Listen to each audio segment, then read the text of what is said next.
புதுச்சேரியில் 2 நாட்களாக கனமழை பெய்து வந்தது. இதன் காரணமாக தாழ்வான பகுதி மட்டுமல்லாது புதுச்சேரி முழுவதும் வெள்ள நீரான சூழ்ந்துள்ளது. இதை மீட்பதற்காக தேசிய பேரிடர் மீட்பு குழுவினரும் மற்றும் துணை ராணுவ படையினரும் வரவழைக்கப்பட்டு கிட்டத்தட்ட 70க்கும் மேற்பட்ட துணை ராணுவ படை அந்த மீட்பதற்கான உபகரணங்களோடு வந்திருக்காங்க.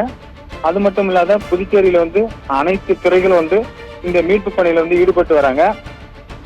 பொதுமக்களுக்கு தேவையான உணவு மற்றும் பிரெட் அந்த சம்பந்தமாக துணை ராணுவ படையினர் தற்பொழுது படகு மூலம் அவங்களுக்கு விநியோகம் செய்து வருகிறாங்க. புதுச்சேரி அரசு இன்னும் போர்க்கால அடிப்படையில் நடவடிக்கை எடுக்க வேண்டும் என்று பொதுமக்கள் கோரிக்கை வைத்திருக்காங்க.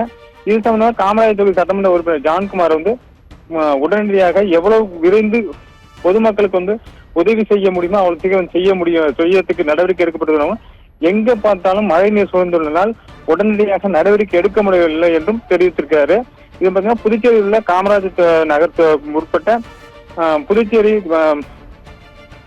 நகர், கதிர்காமம் உள்ளிட்ட பகுதிகளிலும் மழை நீர் சூழ்ந்துள்ளது. அதை அப்புறப்படுத்தும் பணியில மழை நீர் வழிந்தால் மட்டும்தான் 26க்கும் மேற்பட்ட ராட்சத இயந்திரங்கள் மூலம் அந்த நீரை வெளியேற்ற முடியும் என்று தெரிவித்திருக்காங்க. பவித்ரா.